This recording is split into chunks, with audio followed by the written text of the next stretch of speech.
Good morning, good afternoon, and good evening. Welcome back to another rendition of the Bros and the Berg podcast. I'm your co-host, Ryan Doyle. Joining me today, as always, is my other stunning co-host, Mr. Robert Bergstone. And the man in the glasses in the disheveled room, the man who makes everything happen. That's our executive producer, the owner of said podcast. His name's Connor Doyle. We got an action-packed show for you guys today. It's a little bit of a hater podcast, if I must add. We're starting off on the hater too. I mean, Yeah, we're really diving right in. Yeah, we're gonna let the bad juices flow. Hopefully, get out some good content for you guys, and then I know that we'll talk about NBA playoffs, MLB regular season, NHL playoffs. Yeah, don't disrespect hockey. I was fucking getting there. Jesus. I've also been watching more hockey than the NBA playoffs, if we're being completely transparent. So, well, it's because the Hornets didn't fucking make the NBA playoffs. They've only made it like 3 times since I've been alive. That's not saying a lot. What was the stat today? They haven't won a series since 2001. Have not won a playoff series since 2001. They made it like 3 straight years, like 98 to 2001. And then they made it 3 times since then. So, like in the time that I would remember, they've made it 3 times. Have you seen the gateway thing between New York and Dublin? In Ireland, yeah. Yeah, they shut it down today because some woman flashed Towers, her breasts. Did they not think that was going to happen? Yeah, for real. Like they also had someone hold up their phone and show a picture of the Twin Towers like on fire on the portal as well, which is what you expected to happen when you did this. I don't really know what anyone else thought was going to happen. Yeah, for real. Getting into our first thing of the day, this is not a draft. We have prepared a list of 5, and it is a list of our 5 most hated athletes. This is individual, so we'll just go one by one, and we'll name one guy off our list. This isn't necessarily in any particular order, but we're just going to go down our 5 most hated athletes. Like they said, starting off a little bit of hate here today, but sometimes athletes just really grind our gears, and they get under our skin. In the words of Kendrick Lamar, I'm the biggest hater. So we got a list ready to go. Yeah. Robbie, do you want to get it started for us? Yeah. I didn't really put them in order. I actually have 6 names just in case someone else takes one. I don't think you guys are gonna take any of the ones I have. But there's one guy who, like, once I thought of him, like, I just instantly got mad, and that's why I know I have to say him first. Mm-hmm. He's a golfer. You might know him as the worst dressed man on the PGA Tour, the most annoying physics guy you've ever met in your life. That's Bryson DeChambeau. He's just insufferable. Like there's no redeeming qualities about him at all. I never see anything. I'm like, oh, that's cool. Like I like that. Yeah. No, he just sucks. Everything about him. So I'm going to start off with that. I can't say I'm too familiar, but I have heard you voice your displeasure with him. This is not the first time you've heard me rant about Bryson DeChambeau on this podcast. Ryan, you seem to nod in agreement there. You have any other comments for DeChambeau? Yeah, DeChambeau hits the long ball, and he's just not a great guy. He's just a tool. Like I think that's the best way to describe him. He's like actually just a tool. Yeah, I think that's totally fair. I'm gonna go down with one of mine here, and then we'll swing it off to Ryan for the third, and maybe if he wants to snake it, we'll leave it up to him.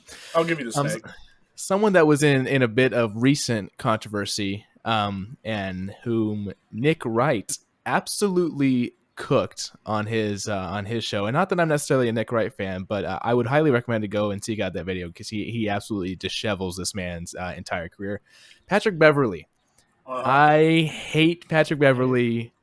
There's something about Pat Bev is like a little bit of a redeeming quality. Pat Bev is tricking y'all, man. Pat Bev is tricking y'all. I'm be honest, I have no hate for Pat Bev in my bones. Pat like Bev, at all. Oh my, Robbie, dude! I really don't. I'm just being honest. I'm not saying that I love Chris Paul anymore, but the whole push in the back thing, he just got in trouble because he threw a ball at a person in the stands, and then he missed who he intended to throw the ball at, and then he threw it again. I'm just like, you're such a moron. He's such a moron, and he's just like goes on his podcast. He's like, yeah, I got to be better. I was like, you had to be better for 15 years, and you've just been a dick all 15 of them. Like, should he ever interact with the fans? No. Like, you know that fan was talking some shit, and that's why he reacted that way. And like, no, he shouldn't have done anything. Like, there's a reason. He shouldn't be throwing balls to fans. Yes, but he does that kind of crap all the time. Like I said, Chris Paul pushed in the back. It's just like that. He just drives me nuts. And also just as a player, because he's just so squirrely and he's just a pet. Oh God, I hate Pat Bev. So Ryan, who's your first? I wonder. I wonder who it's gonna be. To be fair, there's a couple guys, but yeah, there's a couple. He didn't break his leg hard enough. It would be playoff fucking P. Jesus Christ. This podcast started off with me hating on Paul George, like literally the first time we ever recorded a podcast. Yep. And we're running it back. Playoff P, pandemic P gets the number 1 overall spot. We're quadrupling down at this point. The title of the first podcast is Does Paul George push P? And we decided no. I still hate. I still, if there was one hater left, it's Paul George. I just can't. I can't hate on your hate for Paul George. It's so consistent. Like it is just a constant. It is consistent, like his playoff performances. Yeah, correct. Well, he cooked us that one game. He played better in his playoffs, but they lost still. They still lost. Look at the series. GG's go next. We did. And no, hold on. I'm not done. I get You're gonna snake? You want to snake? Okay, we'll snake. I was just gonna go back to the top since we're not drafting. But if you got another one ready to go for it. That'll be Russell Westbrook joining him as well.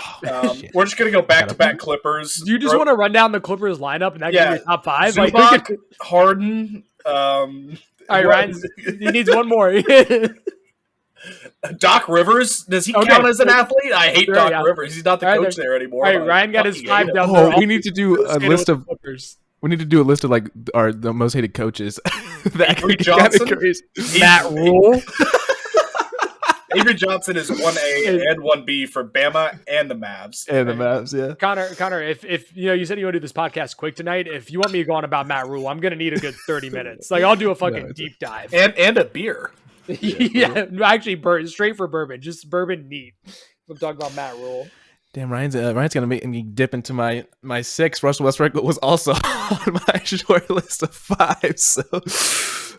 So I'm gonna go to other than basketball here. I'm gonna go to a college athlete, and he's not a current college athlete because nowadays I actually don't mind him as much, and I actually felt bad for him for a period of time. But I'm gonna go with Oklahoma Baker Mayfield. Yeah. When Baker Mayfield was at OU, I wanted him to go away and never be seen again because that's a good poll. So much hate that's a very good poll. He was such a penis. I think I hated Baker up until the point where the Browns did him so dirty. Correct. And he didn't deserve it at all. And then I started to feel bad for him. Yes, correct. Baker is the quintessential dude that you kind of you love him when he's on your team, but you hate him when you're playing against him or whatever. Again, the Panthers were the problem, not Baker Mayfield. But since he's gone to the Bucs, it's been an actual shift in how people view Baker. He's a cocky piece of shit. He's a cocky piece of shit. So you hate him when he's playing against you, but when he's on your team, you love that. And that's something you have to respect about him. But I think he's also matured a lot. And I think that's because of the Brown situation. It's just he really, it's a different kind of ball game, especially in the pros. And I think he's just grown up a lot. Whereas in college, he was and yes, he was very good, but he was just insufferable in college. So, and then he cooked us. So that didn't help either. I'll stick with the NFL here. This man delivered one of my first heartbreaks in sports when he beat the Panthers in the Super Bowl and then just continued to face fuck the entire NFL for the next 10 years. I have come around on him recently. The roast of him was fantastic. If you haven't seen on Netflix, but I really hate Tom Brady. I've definitely come around on him a little bit, but damn, I hate that man because he just dominated. Unless you're a Patriots fan, I don't know how you don't hate Tom Brady. Because he just owns your team no matter who it was. Yeah. Jeez. Face fuck, huh? The verbiage exactly. Am I wrong? Am I wrong? You gotta look at me and tell me that I'm wrong. And I'm gonna go back to basketball. And another guy that we have discussed thoroughly at length, on this podcast. The softest professional athlete, I think, to ever grace a court, field, ice rink, anything. He has 2 parents now. Did you hear the we're talking about someone different. Talking about someone different. Ben Simmons. Yeah, I knew he would make someone's list. You are worth nothing. You are abysmal, and you are so soft, and I don't like you. It's just really just I can make an all-star starting 5 out of my biggest fucking team people I hate in the NBA. Yeah, NBA is the easiest one I think to hate people. Yeah, 100%. No, I totally agree. God, I'm angry. which is why the next selection is also coming from the NBA. We're gonna go with probably the most popular third wheel in the history of the NBA. We're going to take Draymond Green there from the Golden State Warriors. That's great. Third wheel is tough, but it's right. Mr. Nut Kicker himself. We're going to go. Was he the fourth wheel when KD was there? Did you get? 100%. 100%. So yeah. He was behind like Poole. So Clay's in the sidecar, and Steph and KD were in the yeah. Okay. So let's just go through some of the so he kicks LeBron in the nuts, I think multiple times actually. That's objectively funny to be fair. He probably destroyed the entire dynasty of the Warriors after he punched Jordan Poole in the face. No, I think that worked out. Jordan Poole was like gonna end up being bad, and he sucks now. So yeah, but I think that I don't know. I think that really broke the team down. He let the third Splash Brothers thing go to his head. Sorry, continue. And just a lot of eye poking. He's one of the highest amount of technical fouls ever. Maybe he broke the record. I'm sure he did. I don't think quite yet. He's getting close. He's getting close. I think he's getting close. So yeah, I just really hate Draymond Green. I think he's kind of a clown sometimes, or most of the time, and I'm just not a fan. So yeah, you know what's crazy? You and I are just looking at the same article, isn't it? Yeah. Yeah. Go ahead. Karl Malone has the most. I think it's 322. Because the NBA now they suspend you if you get 16 techs in a season, and they didn't do that when Karl Malone was playing. Karl Malone got a lot of techs. Got it. Draymond's not even the top 5 in all-time techs. Maybe I don't even see him in the top 10. I don't know how up to date this list is. 2023, he's not even in the top 10. He has 100. This is written 6 months ago, but he had 147 as of this writing. So call it 150. I think he's up there for ejections. I think that's the key. Yeah, he has the second most ejections in NBA history with 21.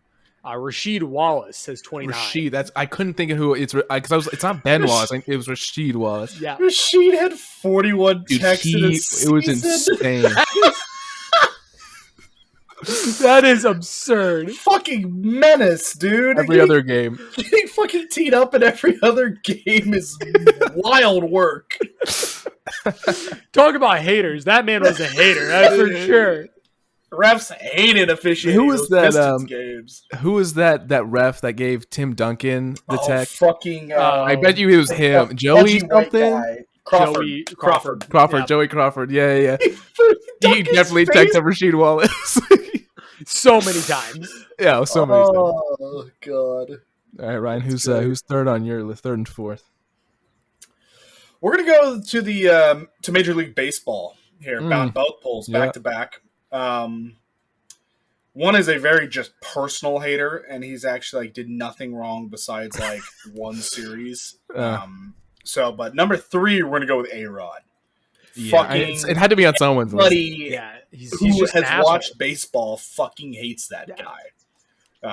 He was on the Rangers. People kind of hated him. He went to the Yankees, and then his name came out on the PED list. And I mean, it was already. People were celebrating in the streets to see A-Rod on the PED list. He got thrown out so many fucking times that season. It was criminal. I love this. Somebody should have been charged with assault, but they won't because it's A-Rod. Number 4.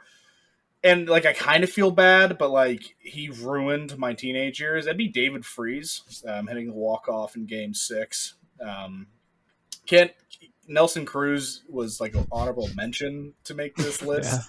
Yeah, he was. Antics in right field. That's more self-loathing than anything else. Yeah. David Freese did absolutely fuck all after that World Series with the Cardinals, and so. Fair. With my 4th selection, I'm going to go to the UFC, and I'm going to select Conor McGregor.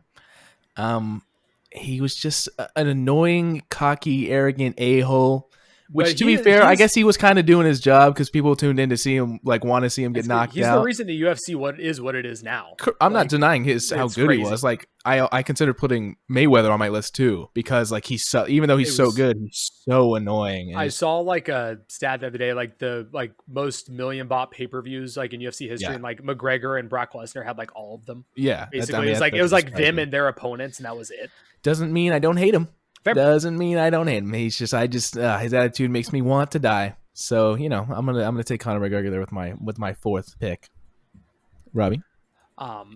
I have a baseball and a hockey. I don't know if I was going to get a hockey in here. It's a guy I've actually been about on the podcast before. Someone I'm shocked that you're not taking from the NFL. That I'm astounded that you haven't.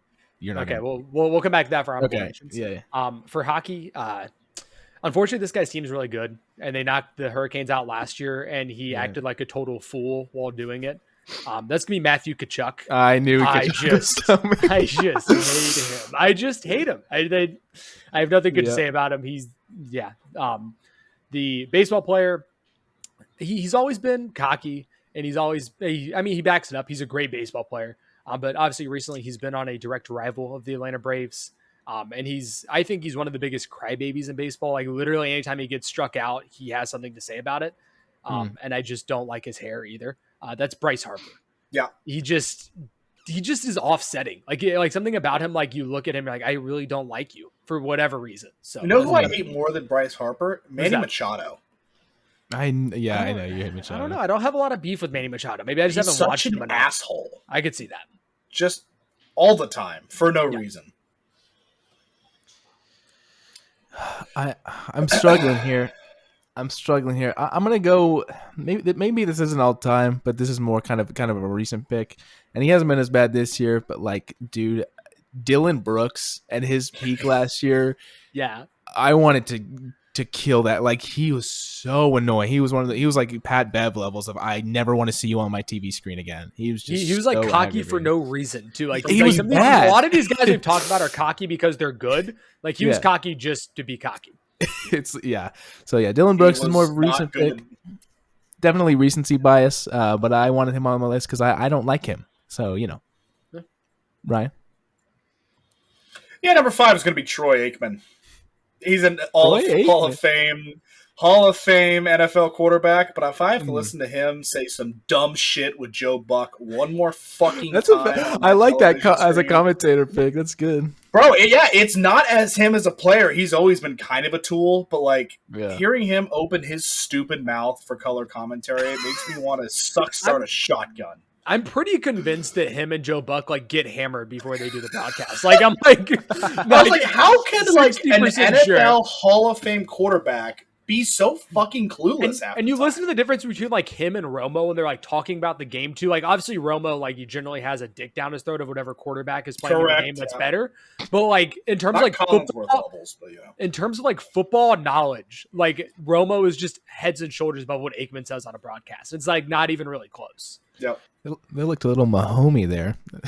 Tony Romo. Cool. Honorable mention, Devin Booker. Yeah, Chris Paul? He's there too. Robbie, you didn't take Aaron Rodgers?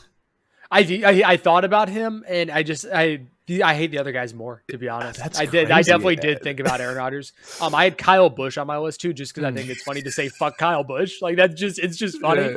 I really don't have any direct beef with Kyle Busch or with NASCAR in general, but I just fuck Kyle Busch is funny. I'm trying to think of my all NBA hater team. I think it would be PG, Book, Paul George, Westbrook. I'm trying to think of an actual positions. Did you hate Kevin Garnett? KG? KG a G. The one that I didn't take that's because I wanted to keep it a little more lighthearted, but Deshaun Watson would probably be on that list. Yeah, I didn't go this scandal route. That's too deep of a rabbit hole. I kind of hate Kendrick Perkins too, especially as a broadcaster. Yes. No, Perks by 5. I hate Kendrick Perkins. Oh my god, he says the stupidest things I've ever heard in my life. He's awful. He's so bad. The fact that man has a broadcast career is just mind-boggling. Whenever he's on the Pat McAfee show, they give him an F-word counter and count how many times he says fuck on the Pat McAfee show. I should have one of those tonight, honestly. Yeah. I'm kind of off the beam. That was a fun way to get the episode started. We're gonna get into some headlines here, and we'll talk about some of them. Some of these are miscellaneous, but we're gonna start with the first three here are NFL specific. The Detroit Lions are signing quarterback Jared Goff to a 4-year, $212 million contract extension that includes $170 million guaranteed. That's a lot of money. That's for a man that got absolutely clowned on this show and many others. It's a lot of money. It is, but good. you want to hear some stats between him and Stafford since the trade, because obviously like they traded them, and then I think the Lions got extra back for Stafford, right? So in 48 games, the Lions, Goff has thrown for 12,000 yards, 78 touchdowns, and 27 interceptions, completing 66.5% of his passes for an average of 7.3 yards per attempt. Pretty solid all around. I mean, I think Goff, especially last year, was pretty good. Goff was very good last year, yeah. In 41 games with the Rams, Stafford has thrown for 10,000 yards, so less, but obviously he's played 7 less games. 75 touchdowns, 36 interceptions. That's not a shock. Completing 65.7% of his passes for an average of 7.7 yards per attempt. I mean, they're right there together. Yeah, and like if you're the Lions and like I can't remember what the trade ended up being, but I know they got stuff back for Stafford and a younger quarterback. And a younger quarterback. Like you win that trade. He's older than I think we think. He's been in the league for so long now. He's good though. I mean, I would still. I mean, he's not necessarily elite, but I would still consider him on that upper echelon of quarterbacks. And I feel like a lot of teams are willing to pay a good amount of money just for that level. I think Jared Goff can win you a Super Bowl. Yeah, I think he's in that tier of not elite quarterback, but with enough talent around him, can win it. I mean, he's been to one. I think Prescott, the Lions had a chance to get to a Super Bowl if Dan Campbell's not a fucking idiot. They should have been to the Super Bowl last year, 100%. Yeah. No, I totally agree, Robbie. He's good enough to get you there. You just have to have the guys around him. And I think Trent Dilfer can get you to a Super Bowl. Jared Goff currently can get you to a Super Bowl. But see, I have him in that tier. But like, I don't think Kirk Cousins can win you a Super Bowl. Like I think Jared Goff with like the right team can win you a Super Bowl. How many Super Bowls has Kirk Cousins been to? Dude, why don't we just put? Okay, how many so here's my point. Kirk Cousins been to? Hey, wait. Let me go. Dak Prescott gets you to a Super Bowl. I think Prescott's in that same tier with Goff. I would put him in the Kirk Cousins tier. I'm not sure because Prescott has had a lot of talent around him for many years now. Yeah, but Mike McCarthy has not been able to moron. But it doesn't matter. He's not that bad. But the talent has been there for sure for the Cowboys. Mike McCarthy's clock management in the playoffs is pretty fucking cheap. So what do you mean the Zeke quarterback play was elite? Remember when Zeke was a center, he got absolutely hand-caked. That was terrible. What do you think Zeke's current 40 is now that he's back on the boys? I mean, are we eclipsing 5? I was going to say 5-1. Him or Brady? Prime Brady versus Zeke right now. Still Zeke. Brady was fucking slow. Brady was really slow. So here's my plan for the Falcons. So I think them drafting Penix was a misdirect, and they're actually going to have him line up at receiver. And Cousins, and they're going to make some trick plays. I think you're actually coping is what I think is happening. Is Matt Patricia now the OC of the Falcons and I missed something? I would pay to see that. Atlanta I would fucking shit burn myself. That'd be awesome. How can we make that happen? Moving on to the next thing here, the Tampa Bay Buccaneers and Antoine Winfield Jr. have reached an agreement on a 4-year, $84.1 million deal, which makes Winfield the highest paid defensive back in NFL history.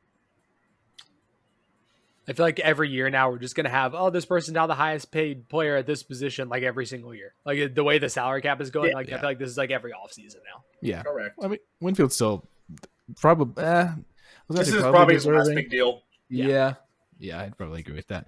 And he's very good, but I'm sure Robbie's right. We'll probably see a new highest paid defensive back next year. Absolutely. And I'll just keep going on. As soon as Sauce comes off a rookie deal, these younger dudes. My man, Sauce is going to get fucking paid. Yeah. And then the last NFL headline I have here is Marquez Valdez-Scantling to the Buffalo Bills. Dude, if you're Josh Allen, dude, listen. If I'm Josh Allen, I might not show up to training camp. Like, I really might not. Like, who the fuck am I throwing the ball to? Just imagine being in that room, like, Allen's Dawson Knox. We lost Diggs. Like, who we replaced? And Gabe Davis. They lost Diggs and Gabe Davis. And he walks in that room and is like, Coach, like, GM, like, who we got? Who we got? He's like, check. Don't worry. I know Diggs, big loss. We got someone better. Listen, we got a guy. We got a guy that won a Super Bowl. All right, he's a Super Bowl winner. All right, yeah. He's better than Kadarius Toney. We got Keon Coleman. We got MVS. we got Khalil Shakur, and then we got Dawson two white guys at tight end. Yeah, we're cooking. Dalton Kincaid and Dawson Knox. What about the old fucking? They're gonna be a fucking like 12 personnel the entire year, like 2 tight ends all the time. Because who else are you throwing the ball to? Can't wait to see how many read options Josh Allen all of a sudden starts cooking up. Hey, we'll see, man. I mean, Mahomes was still great this past year without receivers. I will take Kelsey over every single man Robbie just named. Yeah, obviously, Don't forget too the the Chiefs literally lost a game because MVS dropped a wide open. That is touchdown. true. No, that's what I was thinking. The Packers because he was fucking wide open down the field. So open, and it was on a dot too. Yeah, it was real bad. Rashee Rice outran his coverage, and now he's in prison. Connor, you never answered my question. Am I allowed to put him in my IR if he's in prison? I think he goes taxes. I'm gonna say in the off season, yes. In the regular season, no. Fuck. Has a ruling come down? Is Goodell gonna be like, oh, bro, he just keeps getting more cases against him. Like he just like every time I turn around, he's like, oh yeah, MBS fought a fucking or not MBS. Rashee Rice fought a bouncer in Dallas, or like they found more shit in his car. Now he's got fucking heroin in there. I don't even know what's happening anymore. The man just like keeps like you might just want to release him. What an intelligent young man. Goodell will give him 2 games. Literally. That's why I'm not releasing him, because he probably won't get suspended. Moving to the next thing here, Iowa women's basketball coach Lisa Luter announced Monday that she is retiring after 24 years, guiding the Hawkeyes in 40 seasons and coaching overall, including national championship game appearances the past 2 seasons. She's the winningest women's basketball coach in Big Ten history. I believe Caitlin that Clark retires, and she says no more. I was gonna say I feel really bad for her. Like I'm sure she was like holding out to try to get the championship with Caitlin, and they couldn't get it done. So that sucks. But that is kind of tough. Clearly. Yeah. So I believe her assistant will be taking over. I believe that's what the article said. So that probably sounds right. We'll see. Yeah, congrats to her, and I hope she enjoys retirements. Gentlemen, let's get into some of the NBA. And before we get into the NBA playoffs, we are going to go back through the NBA awards, and we're gonna say if we agree with these decisions. So first off, of course, one of them we have to talk about. Karl Anthony Towns was named the NBA Social Justice Champion. Cool. Yeah, I don't know. I don't know enough about that award to have any insight, to be completely honest with you. Are you telling me was it Devin Booker? Who were the other finalists, Connor? Do you know? That's a great question. Let me see right here. Finalists for the award included Bam Adebayo, CJ McCollum, Lindy Waters, and Russell Westbrook. I'm sorry, who was that? Who's that? Lindy Waters? Lindy Waters the third. He's actually he's at the bottom of the bench for the OKC. He used to play at Oklahoma State.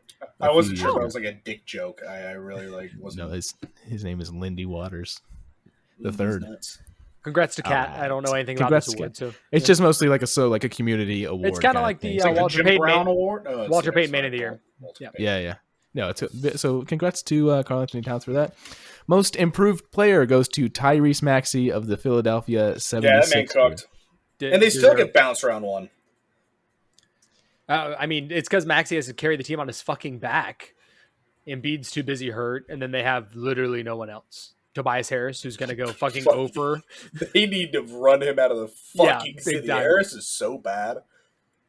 The only one that kind of came close to him, and it was pretty close actually. Kobe White from the Chicago Bulls came within he had a good year. Like 10 votes of him. So he was a close second actually to Tyrese Maxey there. The Timberwolves' Naz Reid wins the Sixth Man of the Year award.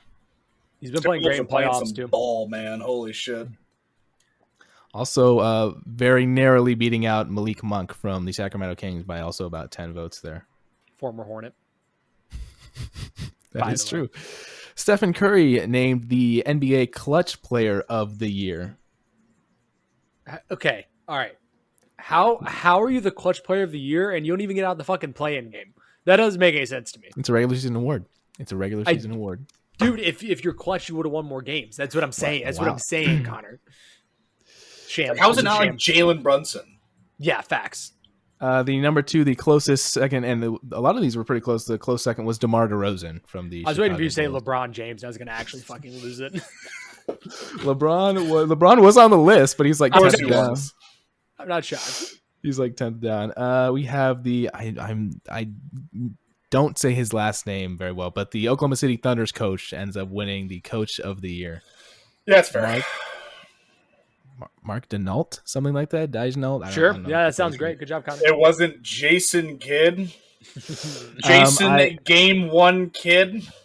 I don't believe that comes to the surprise of anybody. I do think that I was happy to see that the Magic coach was second place, as he should have been, because they were awful last year and they made the 5th seed, even though they lost. But nobody thought they were going to win. So next we have Celtics Brad Stevens named the NBA Executive of the Year.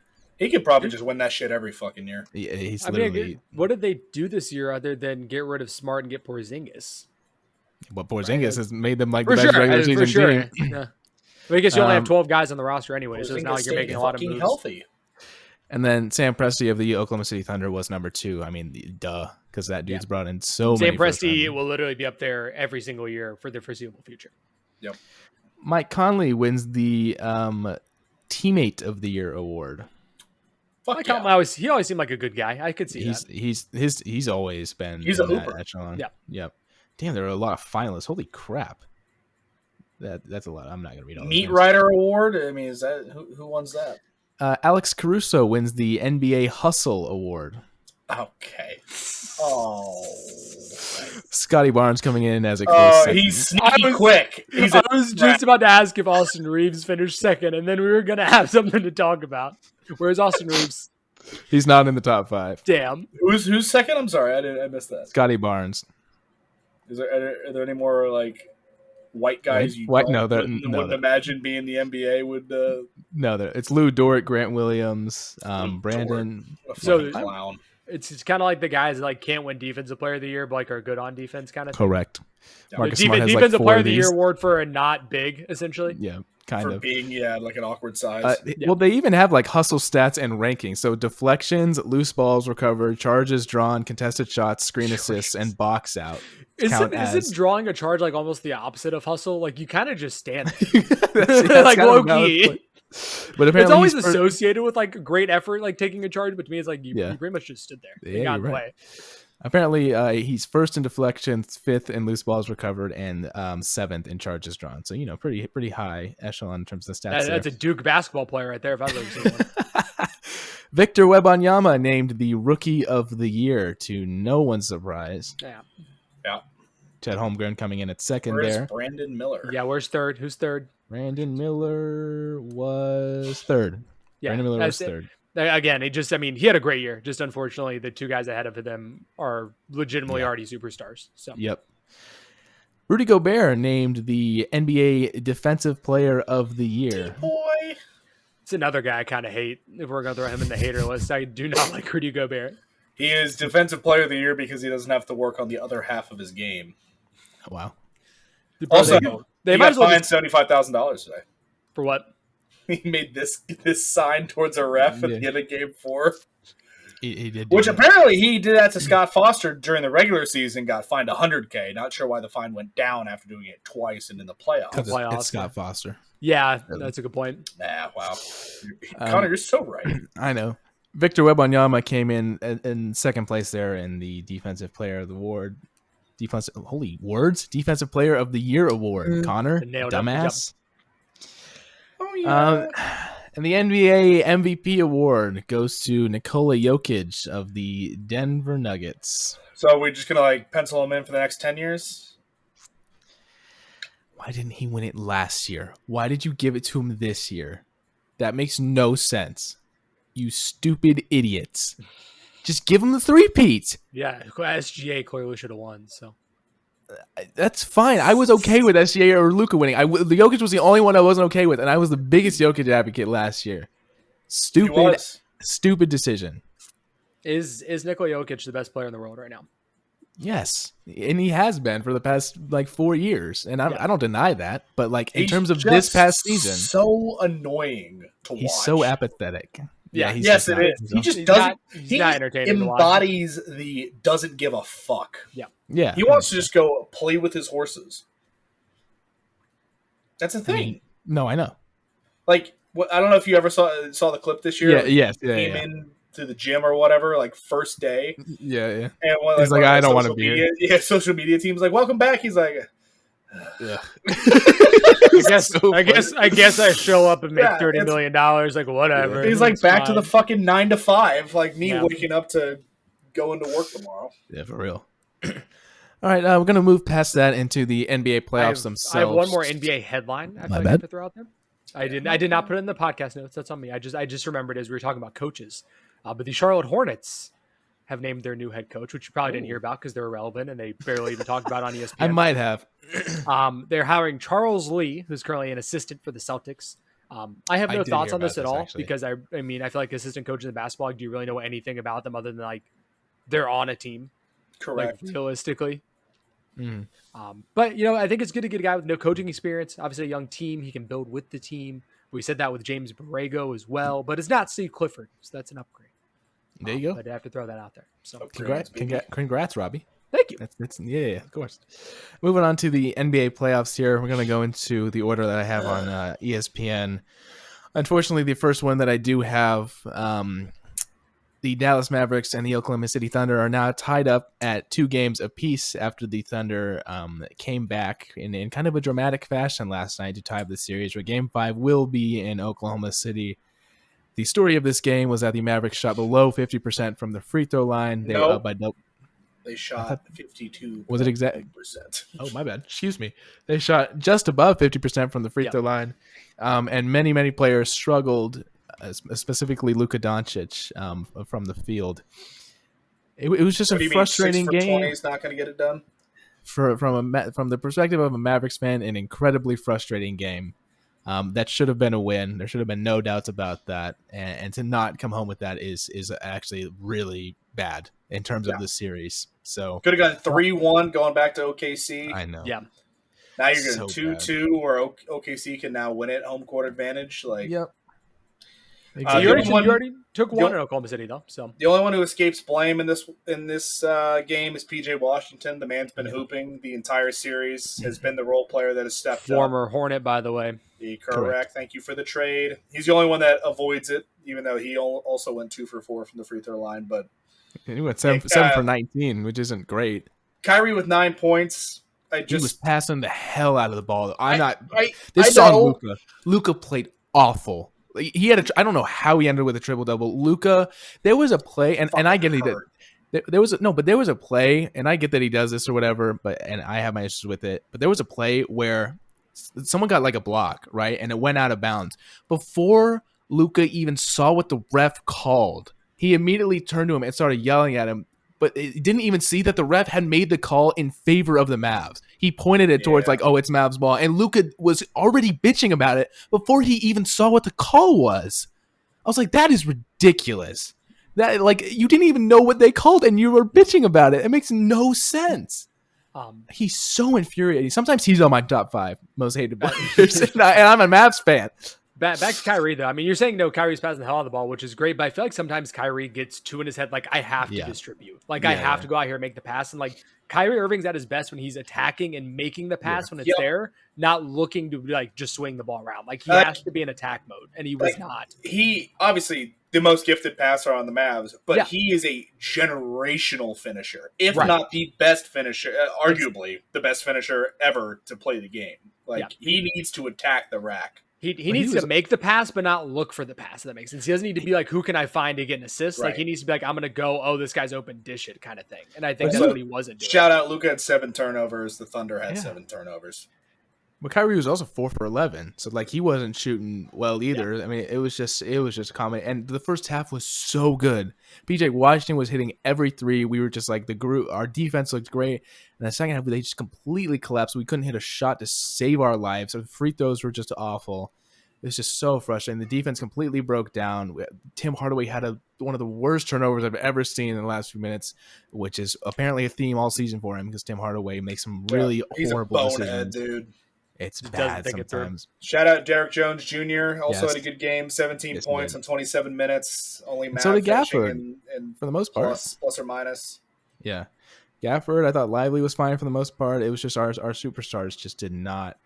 I thought Kyrie played well. I know he didn't shoot well, but I thought he played well in retrospect in comparison to Luka because Luka was frustrating me so much because I was just he couldn't make anything and then he was bitching about everything. I know he's hurt, but like it's not the ref's fault that you have like the worst shin splints to ever exist. You know what I mean? It's just like, oh man, that was frustrating. But hopefully the Mavs can take one in Game 5, steal one, but we'll see. That's definitely a huge loss for us. So we'll see. Moving on to the next series here. The Boston Celtics are now up 3-1 on the Cleveland Cavaliers. Dude, I But going into game 2, obviously the Celtics like blew them out in game 1, and I'm looking at it and like I see the line for the Cavs. I'm like, man, like that's high odds, and like the Celtics just lost a game 2 in the last series as well in a game they probably shouldn't have lost. Like, man, I wish I could bet on the Cavs right now. And then sure enough, they win that game in somewhat convincing fashion. You're kind of sitting there, kind of smoked them.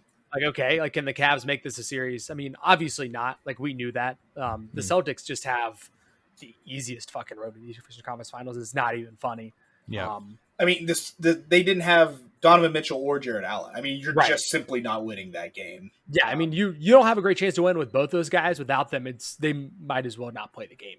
Honestly, like agreed. Unfortunately, shout out Darius Garland with a 30-piece though in the last game. Last game ended 109 to 102. I am very curious how these Celtics that are clearly sleepwalking through these playoffs are going to play when they catch the Pacers or the Knicks in the Eastern Conference Finals. Because I think either of those teams, fucking series. By the way, both transition teams that have like not done shit for God knows how long at this point are throwing haymakers back and forth. I think Connor and I were watching the end of Game 3 when I think it's Nemhard.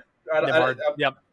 When he hit that 3, that like 38-footer from the wing with time expiring, that was his longest ever made 3 and his only 3 of the night. And him and Halliburton looked at each other like, did that fucking go in? Fuck? Yeah.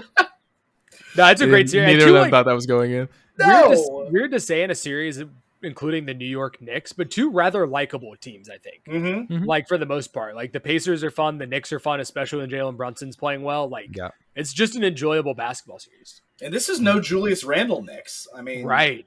I think the Knicks are playing where we thought they would. I think the Pacers are playing at another level. Obviously, the Pacers are one of the best offensive teams in the regular season. I think when they got Siakam, you kind of knew, okay, this team could make a run. Like, I think they had it with Halliburton and Siakam. Like, they have that star power to do so, but maybe you didn't think it was going to come this year. Yep. But just 2 fun teams. I think they're currently playing early in the second quarter in Game 5. The Knicks are up by 11 with 10 minutes left to go. Dude, I think Brunson's ascension has just gone so underrated and overlooked. He has become so good in like a year and a half. Underrated and overlooked personally. ESPN has been meat writing him for good reason. I'm not saying he hasn't deserved it. If a New York team or an LA team is good, all you gotta do is watch ESPN. You will get the full breakdown. I will about to say like. That's their biggest market. People are talking about when Lynn Sandy was going on. Like, I think ESPN went like 3 straight weeks and they didn't show anything but Jeremy Lin highlights. Like, I legitimately don't think they showed anything else. It was insane. Yeah. Moving on to the last series here. This is kind of a weird one to me. The Minnesota Timberwolves and the Denver Nuggets are currently tied at 2-2, and Game 5 will be played tonight. Home teams refuse to win. Refuse to win. Other than Anthony Edwards, I just find everyone else to be like really boring. This just isn't a fun series to watch. Like between Jokic and Gobert and even Cat, I find is kind of boring to watch. The sequence, I think it was Game 4 where like the Nuggets got a 2 and then the Wolves tried to chuck it down court. Jamal Murray intercepted it and like hit like a half court shot at the end of the half. I think. Yeah, when Kevin Harlan, that was crazy. Sequence. Yeah, that was crazy. But yeah, I agree with you. I mean. Yeah, I don't really know how the Timberwolves won Game 1 and 2 in such convincing fashion. Like, I'm not shocked this thing is going to go to 6 or 7, but like, I'm shocked they won those games in that type of fashion. The Nuggets come back and do the same thing in Minnesota. Like, most people were claiming the Nuggets dead, which was a brain dead take in the first place. Like, unbelievably stupid. But yeah, I haven't found myself wanting to tune in for any of these games at all. Like for in the Nuggets Timberwolves, like I just have no interest. That's such an interesting take. I would 100% rather watch like the Knicks series or the Mavs series right now.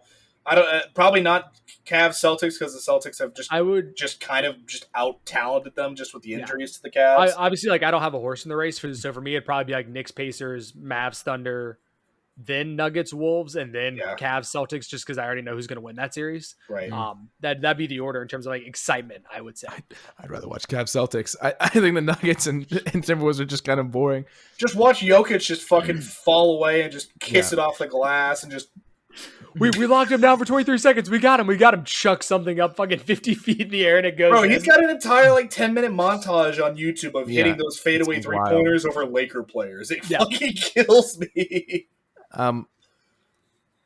Ryan, I know this might be kind of a crazy take, especially because they're the defending champs. I would rather, in terms of how the Mavs match up, if we make it past this Thunder team, I would rather play the Nuggets than the Timberwolves. And we can just shut everyone else down and just let Jokic get his. I'm fine with We that. match up horridly against the Timberwolves because they have 2 7-footers. We can't handle that. Like we would. You be don't want to start screwed. Gafford and Lively for 40 minutes a game Against Gobert. Yeah. Like exactly. Gobert's gonna fucking eat. The bro's gonna have like 6 blocks a game. Let Jokic get his, and then hope that Luka and Kyrie can counteract Murray and just. I think if we let Jokic get his triple double, we can shut down most the other players. You're gonna disrespect Aaron Gordon like that after he just went 10 for 10. Aaron Gordon has been really good. Shout out AG. He is. I think I said this last podcast, but like revitalizing his career. Yeah. He's no longer known as just a dunker like he was for probably the first few years of his career. Yep, 100%. All right, we're going to move past the NBA playoffs, and we're going to get into a little bit of a draft here that Robbie had requested. Oh, yeah. Robbie, just because of time, can we go 3 deep instead of 5 deep? Absolutely, yeah, we could do that.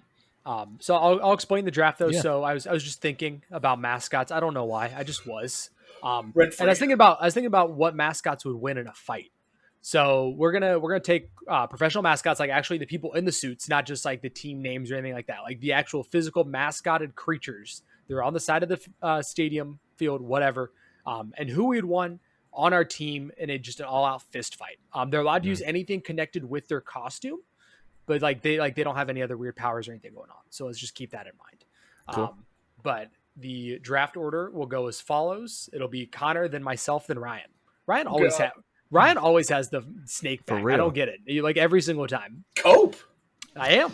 All right, we're just going to go 3 picks deep here. I'm going to go with my I can't wait to take that one pick. I'm going to go with my first pick here.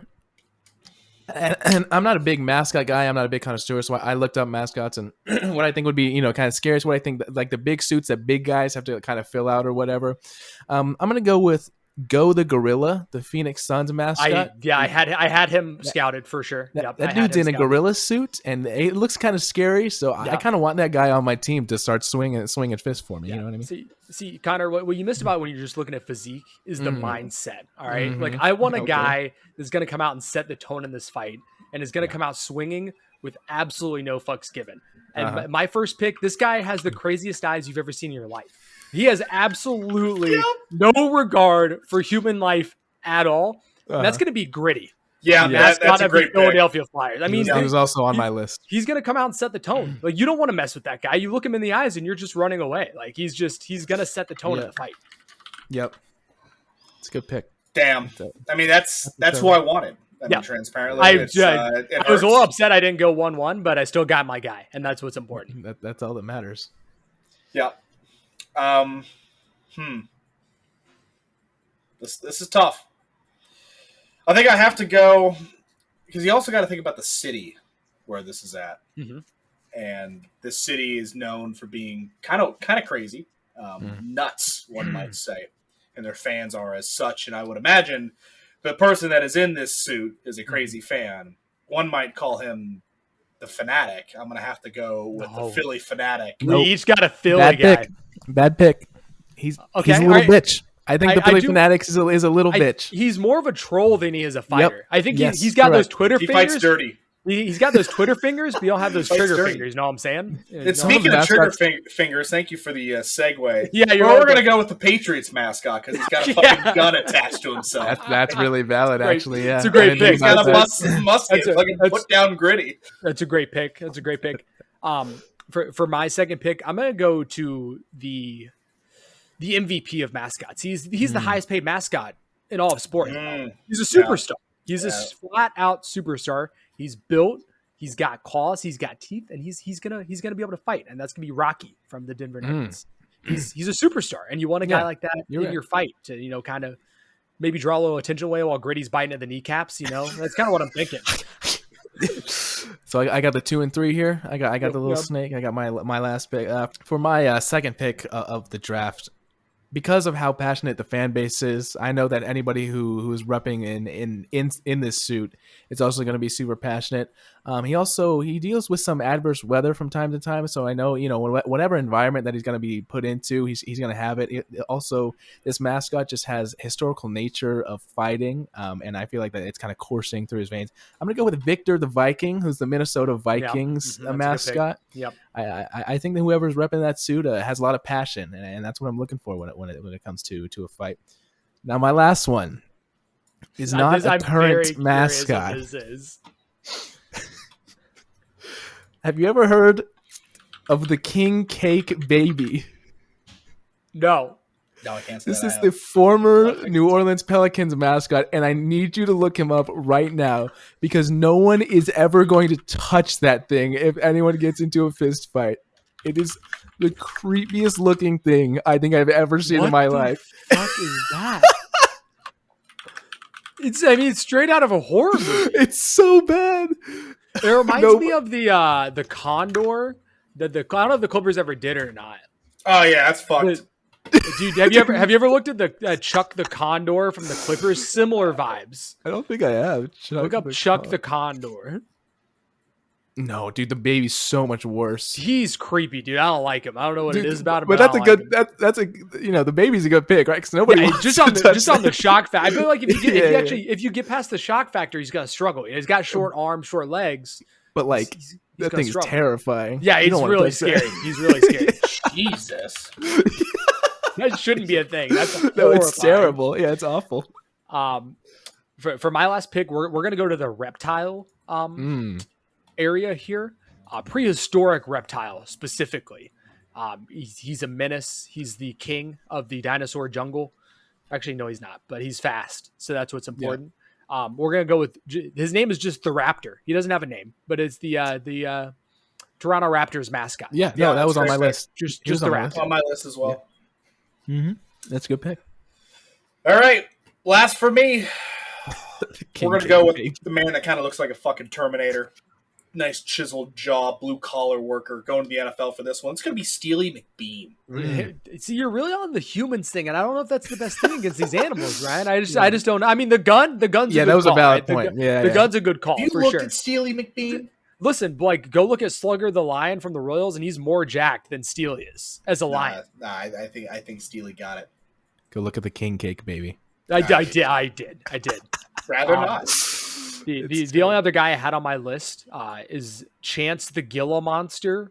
He's the Vegas Golden Knights mascot. Apparently, it's a poisonous lizard that lives in the desert, and it's fucking massive. Yeah, I feel like that would be an advantage. I did think about taking him over the Raptor. That was the other one I had on my list. I had Bernie from the Miami Heat because he's probably like you can't touch him. You know what I mean? Yeah, that's a good point. Yeah. I also had the Blooper, the Atlanta Braves mascot, because apparently he has an elite Twitter game. So it's like he's getting people's heads. Blooper falls in the same category to me as the Fanatic, where Twitter fingers for sure. He's a troll. 100%. Yeah. 100%. So thank you, Robbie, for that recommendation. That was a fun one to go through. We are going to move on, and I'm actually going to swing it over to you, Robbie, to quickly discuss the NHL playoffs. Those are also currently happening. Ooh, they are. Thankfully, the Stars did catch a 3-1, baby. They're playing well against a really, really good team. Thank God. So we'll start there. As aforementioned, the Dallas Stars are up 3-1 on the Colorado Avalanche, heading into Game 5 back in Dallas. Really good chance to close it out there tomorrow night or Thursday. Any idea? I don't. I know the Canes don't play again until Thursday, and we've been on the same night recently. Okay. Yes. So I mean, props to the Stars 7 p.m. playing really good hockey. I mean, you're playing the last two defending Stanley Cup champions back to back. And in control of the second series. Started off down 2-0 against the Golden Knights, had to come back. You were also down 3 goals against the Avalanche in Game 1 and came back and won. No. We were up 3 goals. Oh, correct. You guys lost that one. Correct. Yeah. It would have been a sweep. That's unfortunate. Yeah, it is. Quite. Other series in the Western Conference, the Vancouver Canucks up 2-1 on the Edmonton Oilers. Maybe a little bit of a surprise. I think the Oilers probably have the best offense remaining in the playoffs. Just really, really good star power. But when they get pushed around, they've seemed to struggle. I think that's what Vancouver is doing to them a little bit. In the Eastern Conference, the defending Eastern Conference champions, Florida Panthers are up 3-1 on the Boston Bruins. The Panthers are playing really, really good hockey. I mean, Boston's a great team, and they have really dominated them in this series for the most part. I think there's a good chance they get through. And I think I just saw the score and they were up Game 2-1. is currently 2-1 end of the second period. Yeah, for the Bruins. The Bruins, okay, so the Bruins are still in it. But the Panthers are playing really, really good hockey right now. And then in the series, I have the most thoughts on. The New York Rangers are up 3-2 on the Carolina Hurricanes, despite previously being up 3-0 on the Carolina Hurricanes. Don't let it get to a fucking game 7. Guys, they're doing the thing I hate, and that's giving me hope. Yep. And I hate it. Yep. Like, You I know hate everything. better. I should. Better. But you best believe I'm tuned in Thursday night, fucking believing that this thing's going to 7. The craziest stat to me about this series is obviously the Rangers went up 3-0. All 3 games were a goal. 2 of them went to overtime. And over that span, the Carolina Hurricanes were 0 for 15 on the power play, and they gave up a shorthanded goal. So they were -1 on all penalties on the Rangers, which just is not winning hockey. Yeah, but they've definitely turned around. Last night they were down a goal going into the third period, scored 4 in the third period to go up 4-1 and win the game. All the momentum in the world right now. If they can win game 6 and the Rangers have to go back to the Garden without any momentum at all, that's scary. It's happened 4 times in NHL history, come back from 3-0. One of the few major sports I think that's happened. The Rangers, in my opinion, I wouldn't say they've played better hockey than the Hurricanes. Like game 2 and game 3 going to overtime and double overtime, it's just like one sequence is the difference in that game. Yeah, I mean, and it's also the difference in those games was the goal play. Shesterkin's been fantastic. It seems like every year in the playoffs, the Hurricanes run into like a great goalie. They ran into Bob last year for Florida. I remember Vasilevsky doing it to us a couple of times in the playoffs with Tampa Bay. But the Rangers seemed like at times during the game, like, oh, fuck it, Shesterkin's back there. Like, what does it matter? And they just let him get pelted with shots. I mean, that's been the difference in the series. The Hurricanes have way more shots, granted less quality shots, but a lot of shots on Shesterkin. So we'll see what happens. It's still a series, and all the momentum was with the Hurricanes right now, headed back to Raleigh. So we shall see. Nice. You want to take us into our next segment there, Robbie? Yeah. So, and kind of another NHL headline. It was officially announced kind of right before the end of the regular season that the Arizona Coyotes will be relocating to Utah under the same ownership group as the Utah Jazz. And actually, I didn't know this until recently, but the Arizona ownership group can actually reapply to get another NHL team within 2 years, assuming they can secure a deal for a new arena. Because that was the problem. They were actually playing, I think, in Arizona State's basketball arena this year. The Coyotes were. But they can get the team back if they were to get an arena deal signed with Arizona. But what they did recently for this Utah team is they released a survey for the fans to vote on the team name. If you're interested, anyone can vote. They are weighing votes in Utah more than votes outside of Utah. So if you're a Utah resident and you happen to stumble upon this podcast, go vote for your favorite names. But I was going to give you guys some of my favorite names and kind of see what we thought about them if I can find the list again. Is it like an online website? It is. It's a Qualtrics survey, like literally something you send out for a fucking project in school. Some of them I really liked. I'll save the best one for last. So we have the Utah Mammoth, which just goes kind of hard, like a big woolly mammoth. I feel like that's pretty sick. Yeah. The Utah Ice is okay. Let's see, which other ones do I like? There's one that I really like that I think should win. I think it probably will win. Yeah. Utah Outlaws is good. Utah Caribou, even though Caribou don't live in Utah, is a little bit weird. Kind of like the Utah Freeze. Utah Freeze. My favorite one is the Utah Yeti. Ooh, I like the wordplay. The alliteration there, a little bit. That's the winner for me. I don't think. I like to go back and change. I like to draft the Utah Yeti to my team. Yeah, you know what? Whatever he looks like, I want. I feel like there should be an NHL team though that has something to do with like Blizzard or Free, like it's Avalanche. Yeah, but that's it. Not. I feel like there should be another Utah one. Blizzard is one of the options. I don't like the Blizzard. I like Freeze. No, I like Freeze. But no, the Yeti one's good. They have the Utah Black Diamonds, which I get because like it's big skiing and on ice, but I don't like too much. Very much. I don't like Squall. Utah Venom is bad. Utah doesn't have Club. any glaciers. Excuse me. Glazer. They definitely got glaciers. I'm thinking about you and LeBron. Utah Hive is ass. Utah Fury is not horrible. Kind of a lot of these sound like minor league hockey names. I like the Yeti and the Freeze. Yeah, I could select up to 4. Fuck yeah, let me get it. Correct. Don't Powder? No. To me, Utah Yeti is the runaway, just because the alliteration in the wordplay. Yeah. I think that's fantastic. Yeah, It'll keep with the NHL trend of like doing mythical creatures too, because we just had the Seattle Kraken recently as well. Mm-hmm. I kind of keep on that train there. I think I'm just gonna vote for the Freeze and Yeti. But so this year, this will not take place until the 2025-2026 season. So this year they will play just as the Utah team essentially, and they'll like have the NHL logo. Yeah, all of their stuff will just be the NHL logo and whatever.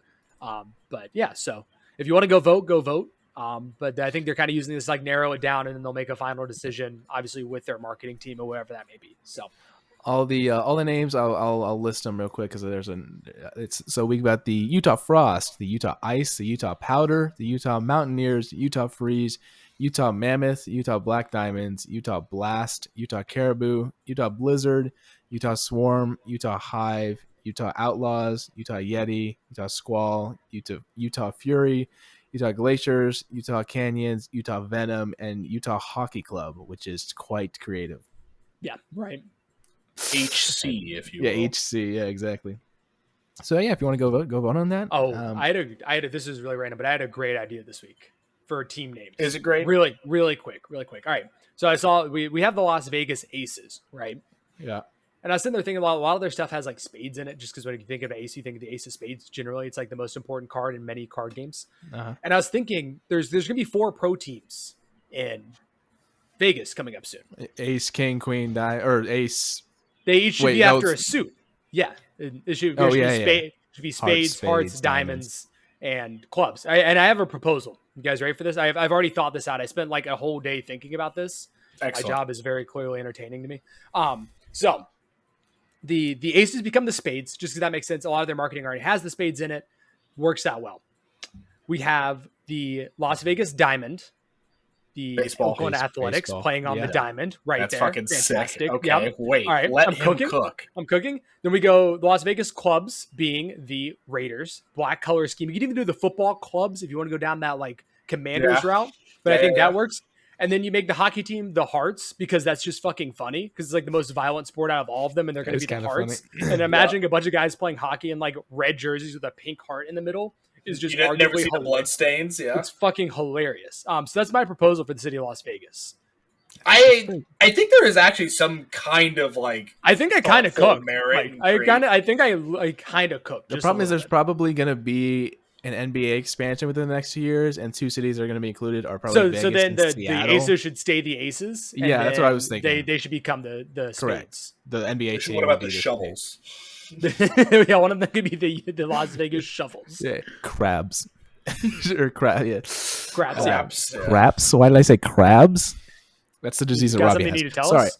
Okay, all right. We both got each other at the same time. Oh yeah. So this is still kind of the Robbie segment. So Robbie's going to take us through the PGA Championship preview. Yeah, I was telling Ryan he needs to drive down. The PGA Championship's taking place this weekend at Valhalla Golf Club, one of the best golf club names out there. If I just wasn't in Seattle. In Louisville, Kentucky. I'm going to pull up the odds for you guys right now. I have a pick already in mind, but let me actually get the odds up. So your top 5 in odds, to no one's surprise, Scotty Scheffler's best odds, or top at plus 300. Rory McIlroy fake odds at plus 600. Brooks Koepka at plus 1,000. Xander Schauffele at plus 1,200, and Ludwig Aberg at plus 1,200. McIlroy is free. Correct. I don't know if you saw. He also just recently announced a divorce as well. He's also won his last 2 tournaments in a row. Yeah. Bet on Rory McIlroy. Correct. He's also one of Valhalla. It's actually the place of his last major championship win, I believe. So he knows the course well. I think Rory is a great bet, especially maybe he doesn't start off as hot. If you can get him a little bit better odds, maybe Thursday or Friday where he's still in the running but not at the top. I think Rory has a very good chance of winning this weekend. I don't think Scotty gets it done. I think I would bet the field against Scotty Scheffler. Throwing that out. I'm sure you could take that bet, couldn't you? You can. Obviously the odds aren't great, but yes, you usually can take that bet. There you go. Cool. Quick preview. Yeah, nice. And then the last thing, Robbie has some hot takes or prompts for discussions that he wants to discuss. These are good. I think I told Ryan a couple of these already. So I've started taking notes when I see things on the TV at the gym or listen to them, whatever they may be. things that other people say, actual athletes and or sports personalities. I do the same. Just before we get into this, how many are from Kendrick Perkins? Actually, none. That's crazy. Only one of them is from a personality, and it's Chris Broussard. So I mean, same vein, to be honest. So this one is actually directly from Micah Parsons himself. Oh yeah, I saw this one. Yikes. Micah Parsons said he could go drop 20 points per game in the NBA right now. Yeah, it's out of pocket. It's just I have no doubt that Micah Parsons is probably a great basketball player. But you're not dropping 20 a game in the NBA. It's just not happening. It was in an interview with CJ Stroud. And CJ Stroud looked like he was fucking, looked at Micah like he was smoking crack. Yeah. Well, Stroud's like, I could maybe get a bucket. Yeah, right? He's like, I could get one. I'm not denying. I'm a professional athlete, but I'm not denying Parsons' athleticism and his build or what. He's only 6'3".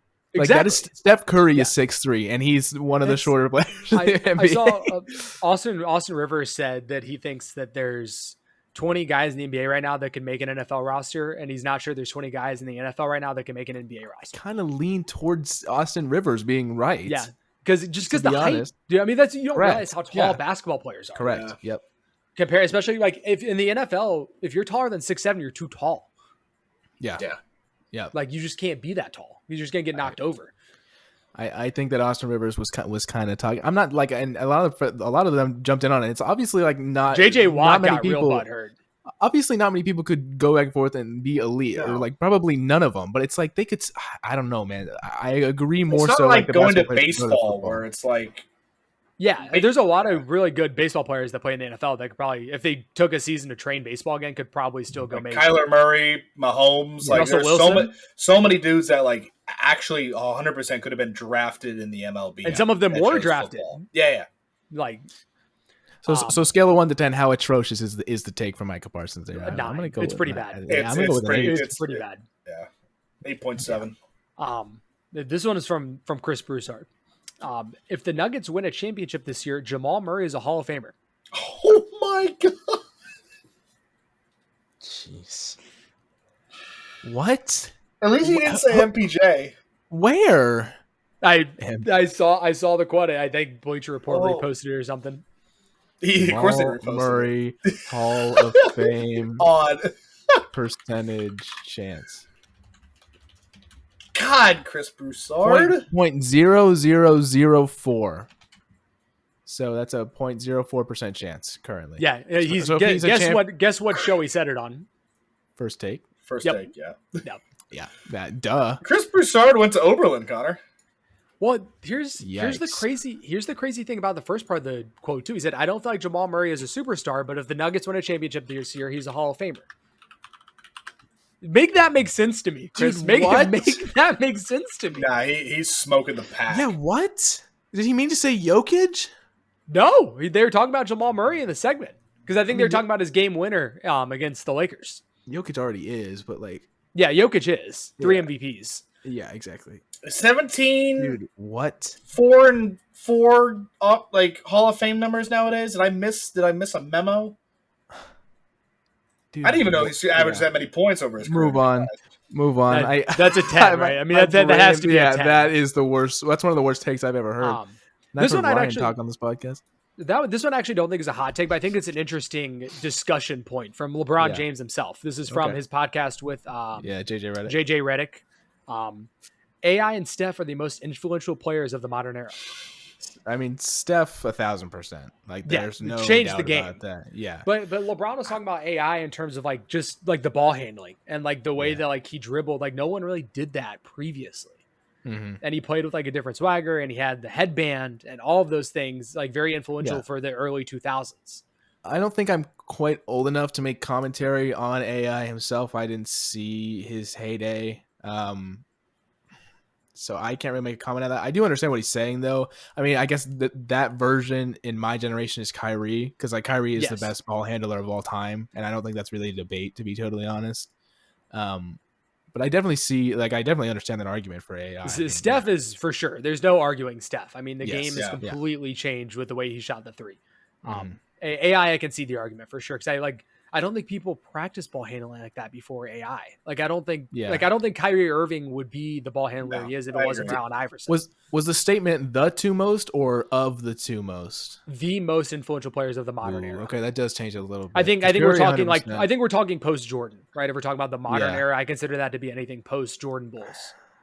It's like top two. That's a good conversation. Yeah, it's definitely Curry. I don't know if AI is top 5 for sure. But, I mean, who else would you put up there? Like, influential in what way? Like for the game of basketball, or like change how basketball was played? Change how basketball was played was in the context of the conversation. So yeah, Curry's one. Like I would here go with me on this. I would potentially argue that Dirk should be in that conversation. Yeah, I would agree with that. Actually, I could see that. Yeah, like he completely changed what a big man potentially could do. Obviously, you had guys like before him, like Hakeem, that were just like much better at moving. But like Dirk's ability to shoot from the field and the long ball outside of the paint was unparalleled before he got like he turned into that. So I mean, you can make a list for a lot of those guys. And then like it makes sense too if you talk about like the superstars there. Like Kobe modeled his game after Jordan. Like what Kobe did. Obviously, Kobe's a great player and a great scorer, but he didn't do anything relatively new. I think he culturally revolutionized the game. Yes. Yeah. But like I agree. LeBron didn't because no one can do what LeBron does. Like no one is as athletic as LeBron James. Like LeBron didn't change the game simply because no one else can do what LeBron James does. You could argue, kind of in the same vein as Dirk, you could argue KD because a 7-footer being able to handle the ball like that and shoot like that. I would say KD more than LeBron. I guess you'd have to have someone in there as like a stretch 4 because that, or even a stretch 5. I mean, because these days even the centers seem to pop out and be able to shoot the 3 and things like that. I think. Kristaps Porzingis came from Dirk archetype. Yeah. Yeah. I mean, you think you can argue that maybe not Luka as much, but Jokic, I mean, also plays in a similar way to Dirk with the fadeaways and playing a lot of the elbow and things like that. Yeah, AI makes sense. I mean, in terms of how the ball is handled, I just think because there's been such an improvement, and I'm going to go back to Kyrie because there's been such an improvement. Like I think specifically with Kyrie, because I mean Kyrie influenced a lot of the handles that we see nowadays in terms of having the ball on a string and certain types of moves. But I do think Kyrie kind of falls into that LeBron doing where it's like realistically because I think he's the best ball handler of all time. No one can do what he does, so it's kind of like did he really? But people are going to try. Yes, because it's not like a physical. Yeah, I was gonna say ball handling is a learned skill. Yeah, like obviously guys are naturally better at it than other people, but like it is a learned skill. Versus LeBron James is just a freak of nature. Yeah, you can't learn 6'9", 250 pounds. You can't learn. You can't learn to be LeBron James. Yeah, that's fair. Yeah, I think it's a really good discussion. I think Curry's undisputably number 1, but AI might be number 2. But there's a lot of other guys you could throw. I think. I think so there. Too. I think this discussion of the stretch 4 and stretch 5 is a very good point because that is also very new to basketball. Yeah. All right, Ryan, I'm going to swing it to you because we're going to talk about the MLB standings before we get into our last thing today. I'm still on Jamal Murray. Like I don't know if I'm like recovered from that physically. It's a wild statement. It's a wild statement. I saw that and like I did the same thing. You kind of like where did he say that? Like is that real? That's crazy. Like that's got to be bait. Chat, is this real? Chad, is he for real? Thanks for preparing that for us, though. Of course, that was great. That stuff was really good. Yeah, so we're gonna move into the MLB standings. Very angry with the Texas Rangers, but we'll get to that. Starting off with the AL East. Again, potentially the best division in baseball. Orioles are tied with the Yankees at the top of said division. Blue Jays are 3 games under 500, 7.5 back of the Orioles. Again, we are like in the first 20% of the season, still like 25% of the season. A lot of baseball to be played. Going over to the AL Central, you got the Guardians actually in first place. Shout out Cleveland. Then you got the Twins, Royals, Tigers, and White Sox in order. White Sox have already approached a minus 100 run differential, sitting at 12-30. So shout out White Sox. Somebody's getting fired. Out to the AL West, we have the Mariners after the Rangers' most recent 5-game collapse, lost 4 in a row. Mariners are sitting at 23-19, followed right by the Rangers, Athletics, Astros, and Angels. Again, the Athletics are still doing better than the Astros. Love that. Angels are sitting 8 games back at 15-27. Throwing it over to the National League with a league-leading 30 wins. Philadelphia Phillies are sitting at 30-13. Stop fucking winning. 8-2 in their last 10. They are running on all cylinders. Most runs scored. Actually, excuse me, not most runs scored. Somebody just passed them. I was looking at this earlier. Followed by the Braves, 2.5 games back. Nats, Mets, and Marlins sitting at 12 and 32. This is what we call already. It's what we call a 2-horse race. Everyone, 2-horse race. Nationals are playing better than they thought, and then you got the Mets. Yeah, I think sucking. The Nationals will be right at 500 all year, but that's not going to catch the Braves or the Phillies. The Mets are just bad. They're just bad. Mets are bad. We're going to throw it over to the NL Central, where my beloved Cincinnati Reds are fucking awful. Actually, 1-9 in their last 1-9. Yeah, they are aboard the struggle bus, I think is the correct phrase. Brewers are leading the division half game over the Cubs, followed by Pirates, Cardinals, and Reds. Yeah, after the Reds had a very exciting season last year, they were much better than people thought they were going to be, especially right around before the All-Star break. Really disappointing to see so far. I feel like that happens a lot with young teams in baseball. They have a really good year, kind of unexpected, and everyone was hyping them up coming into the year, and then just doesn't work out. They've lost a bunch of close games. Yeah, it's just they just can't seem to put it together. And it's the hitting, and I don't know. It's been interesting to watch. Last division, you got the NL West, led by the LA Dodgers. Already have a 6.5 game lead over the Padres, D-backs, Giants, and Rockies in order. The Rockies have won 5 straight, 4 of those coming from the, once again, Texas Rangers. Can't believe we got swept. A lot of baseball to be played. Can we give a quick shout out to the Chicago White Sox, who no longer have the worst record in MLB, despite how bad they started? They are 12 and 30. The Marlins are worse at 12 and 32, and the Rockies are not far ahead at 13 and 28. So. White Sox have a winning record in the last 10 games. Don't look now. Hold up. Potentially the weakest division in baseball is the AL Central. You say that, but they have 3 teams over 500. I think that will fade, personally. We'll see. Who is drag racing in y'all cities, man? Something's going crazy. The AL Central, I think, is better. They just started slower. That's actually the AL Central is tied for the most teams over 500 with the AL East. They each have 3. Correct. And one of the teams in the AL East is the Red Sox at 21 and 20. I'm saying the AL Central is overrated. I think they're properly right. I think everyone thinks they suck. I'm just saying. I'm just noticing. He noticed his pattern. Noticed a pattern. Awesome. Thank you for going through that, Ryan. We are going to get into our last thing, and we are going to probably round off this because I don't think any of us have enough knowledge to necessarily do Stanley Cup winners from the last 16 years. But I'm going to give you guys. This one's about to be rough, but the Stanley Cup will be really bad. Give you some time to look at the to go to the Wikipedia page and pull up so you can just look at World Series winners, go to the Wikipedia page, and it'll give you the rosters and stuff. We're starting in 08, right? Yeah, it goes 08 to modern day, to the Texas Rangers of last year.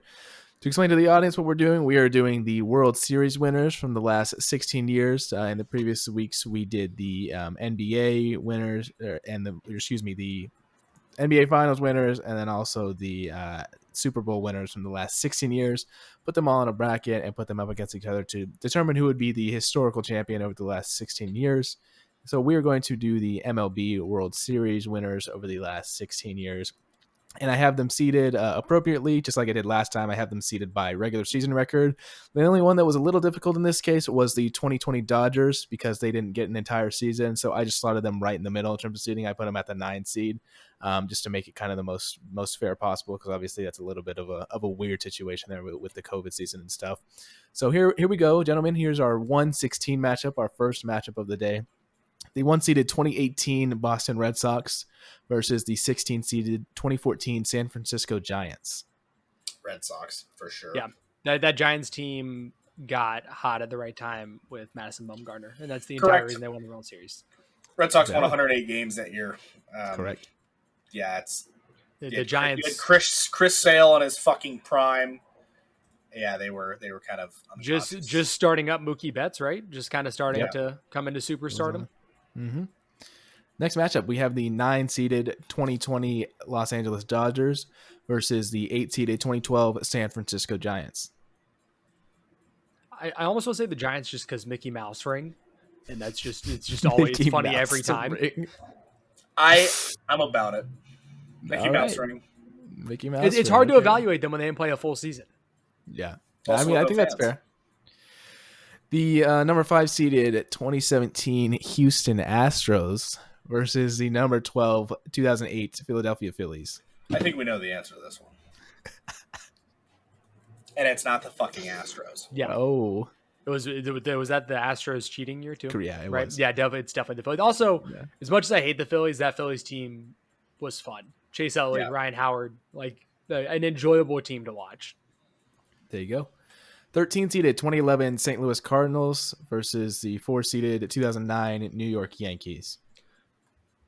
You can hold a gun to my head. I'm not sure I can name 2 dudes off of each of those teams. I'd probably go Yankees. Pujols, Holiday, Because the Rangers should have beat the 103 Cardinals. winner Yankees. Carpenter. Kevin Cash, yeah. Johnny Damon. Yeah, yeah. Sabathia, AJ Burnett, Mark Teixeira. Yeah, that's a good Yanks team. All right, we'll go Yankees there. Jeter, Mo, Jorge, yeah. Number 3 seeded 2016 Chicago Cubs versus the 14 seeded 2023 Texas Rangers. That Say it Cubs again? team I'm was sorry. so 2016 Chicago Cubs versus 2023 Texas Rangers. 2016 Cubs. that Cubs team was so good. Rangers went absolutely historically nuclear. I mean, Yeah. you just don't go Correct. undefeated on the road. Like, you No. just can't Yeah. do that again. They just And got Connor- hot at the right time. Connor and I were looking through that Cubs team again. Like, you just forget how good they were. You Chris had Bryant, NL Anthony MVP, Rizzo. Chris Bryant. You had 1 and 2 in the NL Cy Young. Like, Yeah. their pitching was incredible that year, I remember. Yeah. Yep. Yep. Number 11 seeded 2010 San Francisco Giants versus the number 6 seeded 2013 Boston Red Sox. I don't remember that Red Sox team being crazy. Which season of the Giants? 2010? 2010 San Francisco Giants. This, opening day lineup for the Red Sox. I don't know a lot of these names. Napoli, I mean, I know him. Victorino, Johnny Gomez, Jackie Bradley, Jose Iglesias. I mean, Ellsbury. This one's close. Is that Giants team had Pablo Sandoval, Buster Posey? Forgot about Buster Posey. Kane, Lincecum, Yep. Bumgarner still. Oh, David Ortiz though on the Juan Red Uribe. I just looked up. You want to know what Ortiz's slash line in the World Series was?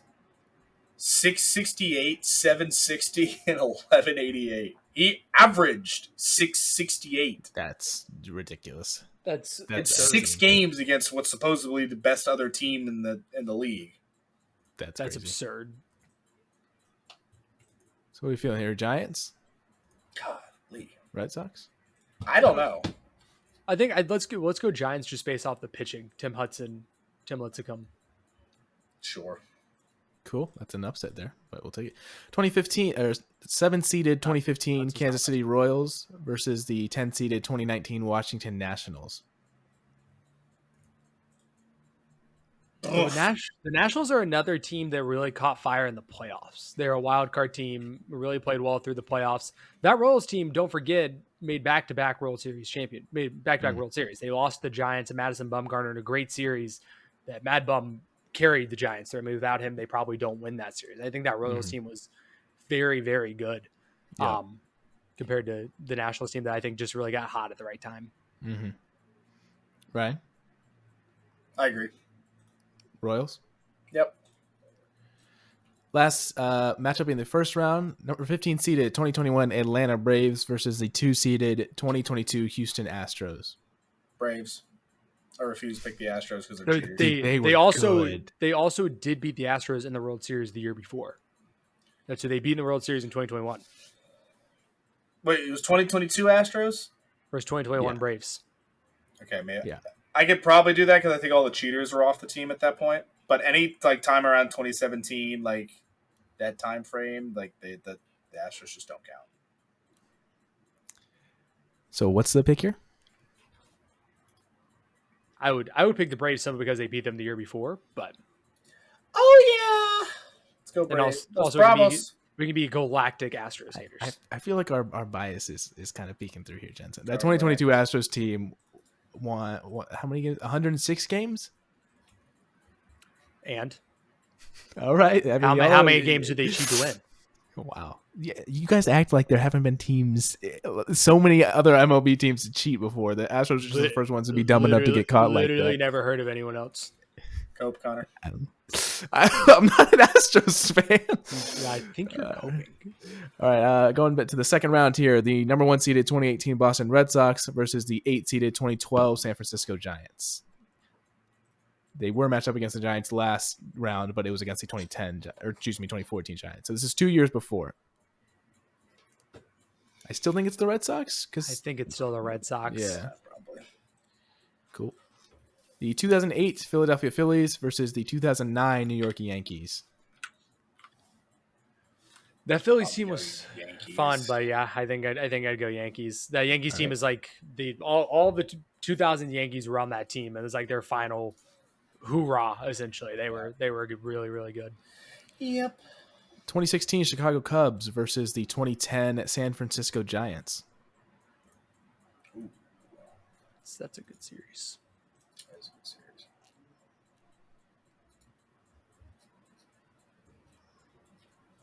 Comparing teams.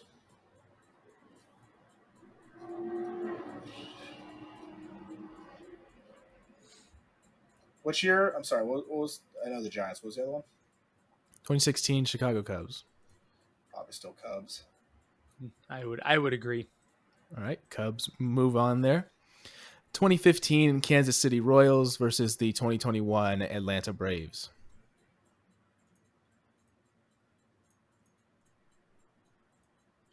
What do we think? I've heard some positives in both these teams' directions, but it doesn't seem like we super leaning one way or the other. I don't know. The Royals are a higher seed by they won more. They won more games. Yeah. I mean, they were coming off back-to-back World Series as well. Yeah. It was a really, really solid Royals team. Royals? We can go Royals. Let's do it. Cool. Our final four here: the 2018 Boston Red Sox versus the 2009 New York Yankees. There have been so many sports bars in Boston, New York that have had this debate for years because these are two of the better teams for each of these guys recently. Yeah. I don't know if I can make a decision. Let's go.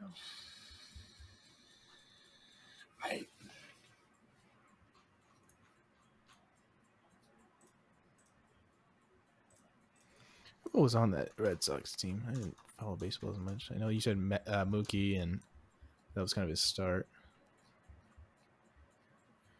JD Martinez, Ender Bogarts.